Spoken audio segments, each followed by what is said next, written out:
Donald Trump not backing down. In fact, he's doubling down his criticism of John McCain. But is Trump going too far, and will he drag down the whole Republican Party? Also, we will talk to a former prosecutor about the corruption in Albany and whether all the money in politics, in fact, is the root of the problem. Then the UN approved the Iran nuclear deal today, and the State Department gave it to Congress to review yesterday. Now the clock, it is ticking in D.C. Good evening, everybody, and welcome to RFL. I'm Richard French, and we start with a man who I thought spent his 15 minutes was up more than a few months ago, but I would be wrong. I'm talking about Donald Trump, and these are the latest comments that have started yet another major firestorm. He's not a war hero. He's a war hero. He's a war hero. 5.5 years. He's a war hero because he was captured. I like people that weren't captured. Yes, he said that. The Donald, of course, refusing to apologize. In fact, he's continuing to attack Senator McCain, not for just his war record, but for his record of handling veterans' affairs. Here is Trump on the Today Show just this morning. I'm not a fan of John McCain. He's done a terrible job for the vets. I go around, Matt, on the circuit, and I'm seeing so many vets, and I see families crying before me. They can't see doctors. Now, just about the entire GOP field, except Ted Cruz, of course, they can agree on one thing, and that's denouncing Trump's attacks on McCain's war record. So, of course, Trump had to lash back at the entire field. In an op-ed piece in USA Today, Trump said the following, quote, "A number of my competitors for the Republican nomination have no business running for president. I do not need to be lectured by any of them." McCain himself taking the high road. He says Trump doesn't owe him an apology, but he should apologize to other POWs and their families who have suffered. All right, let's bring in our panel now to talk about this and much more here, and whether or not the GOP has a problem on their hands here. Jeannie Zaino, professor of political science at Iona College, also professor of campaign management at NYU. Dominic Carter, of course, political journalist, as well as author, and former congressman from the great state of Connecticut, Chris Shays, one of our favorites, and Andrew Whitman, he's a favorite too, senior political correspondent. Okay. Should quit while I'm ahead. Yes. Listen, the one thing, you know, I've heard some people say, oh, you media talk too much about Trump. He's leading in all the polls. So as much as I want to discount this clown, some element of the primary Republican voter likes what he's selling. I don't even know what the next polls will say after this. How concerned should Republicans be that once again, when they seem to have a huge opportunity, that there'll be cannibalization from within, and this time it's Trump who's going to drag them down? Well, it's Trump, Trump, Trump, Trump, Trump, Trump. That's all I've been hearing, right? And the one thing I will say is a lot of people who support him are crazy. So John McCain was wrong in saying that. These are people who care about the border. These are people who care about huge deficits. These are people who care about how inept our government has become. And so Donald Trump is saying things that they wish these other politicians would say, but not say it in the same way. But what he said about all Mexicans, and now what he said about John McCain, and my God, the guy, I don't care if you like his politics or not, who consciously could say it not once, twice, but 3 times, Congressman, about his war So what record. he's doing is he's discrediting the very causes that he's speaking about, because you'll have immigration identified with Donald Trump. And, you know, people talk about, well, we have 11 million people who are undocumented or here illegally. It's probably more like 20 million, but the proponents want it to be like 11. Well, he made it 35, but okay, anyway. No, but it's not 11. And we need an intelligent conversation, and it's not going to come from Donald Trump. But the one thing I'm going to say is that he is talking about things in a very blunt way. They would like other politicians to be blunt, but not stupid. Okay, now you're going to be going up to New Hampshire shortly, and you're going to be... John Kasich is announcing for president tomorrow. John is one of those really special people. He was chairman of the Budget Committee for 4 years, and we balanced the budget for those 4 years. He was on Armed Service Committee. He's strong in defense. He had an $8 billion deficit when he took over. Now he has a $3 billion surplus.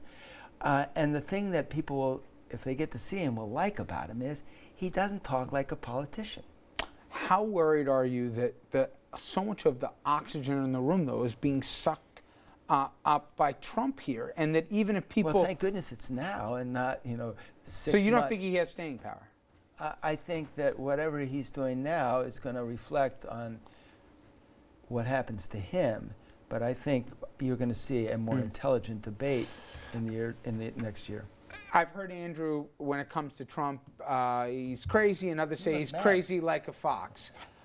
Give me any rationale, any part of the electorate he was reaching out to in terms of, if you don't like McCain's politics, okay, and a lot of Republicans have problems with him on that, but nobody I've ever heard has questioned this guy's war record. He could have gone home instead of sitting in a POW hell in Vietnam, but he chose to stay behind with his fellow troops. For somebody to call him anything but a war hero is a complete, unadulterated lie. Trump was, and thanks for putting him in the position of trying to summarize what Trump was saying. Trump was basically trying to point out that McCain's had a prominent position in dealing with Veterans Affairs, and yet the whole VA scandal started in Phoenix. And McCain hasn't done any oversight on that. Now, I think it's a tenuous point at best, and I agree with you more than I disagree in terms of McCain's service to veterans. How about service to country, too? But the real story there is that McCain was complaining about Trump and calling his supporters, as the congressman said, crazies. And Trump snapped back. And this is a pretty good indication of what one of those hotline phone calls would be like if they still have that phone in the Oval Office.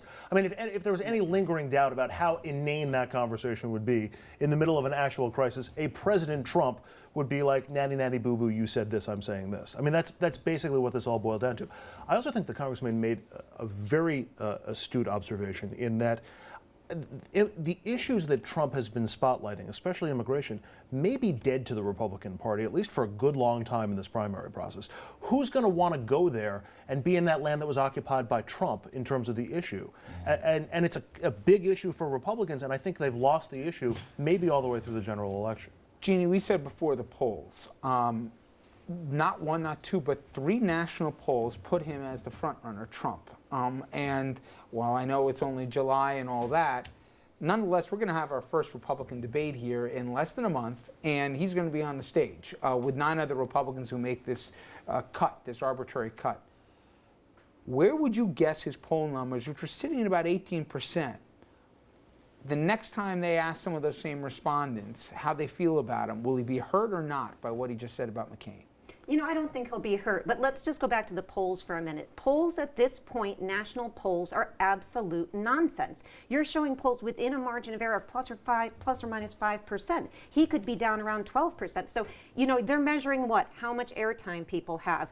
People responding to these kind of, bombastic statements that people make. Fair enough, but I'll let you finish. But when we're looking at that chart in front of us, if you're Chris Christie right now, no one thinks that people are running to you when Trump is sitting where he is. Because he's getting no airtime this early in the race. But there's a long time to go. Trump probably in the next few weeks stays where he is or dissipates a little bit, dissolves a little bit. But the big thing here is that he did the Republican Party a big service on Saturday when he did this. They have been dying for a way to distance themselves from him. They couldn't do it on the Mexican thing because their constituents like that. But when you attack, they did it late. They did it. Jeb Bush did it, but he did it, I think, 2 days too late. And it wasn't enough. But they do it on this because you have to have the support of veterans to win the Republican nomination. So this was a gift to them.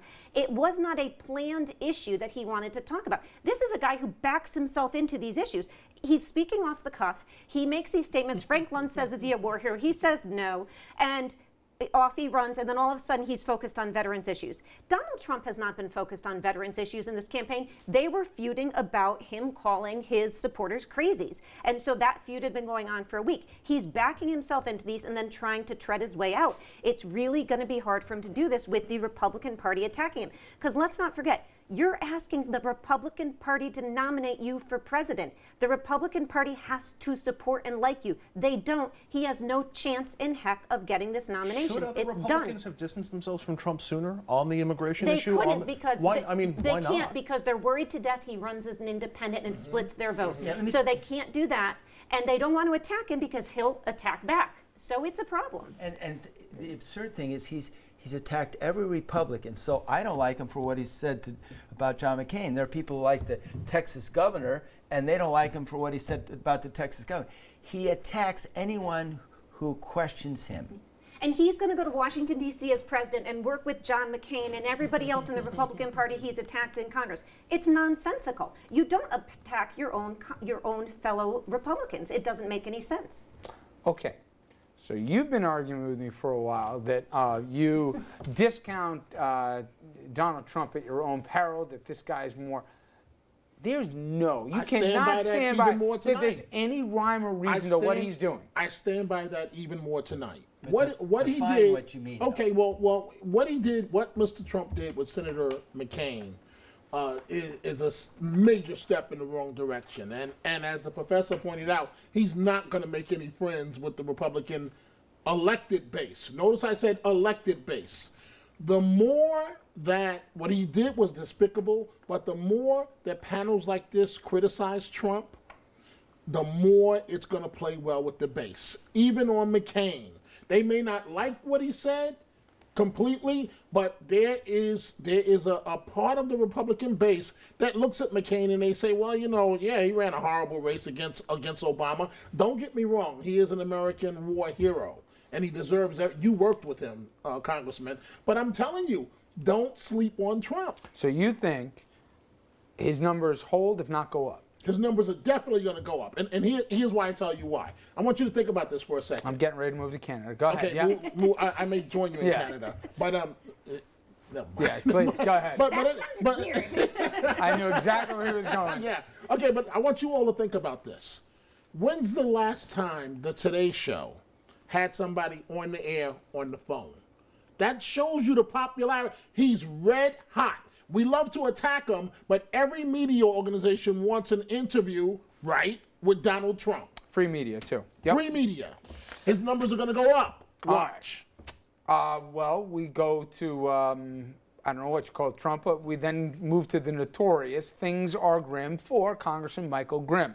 He is going to be going to prison for 8 months for tax evasion, but we're going to broaden the conversation beyond just that. We're going to talk to a former prosecutor about that, and also the power of money in politics. Stay with us.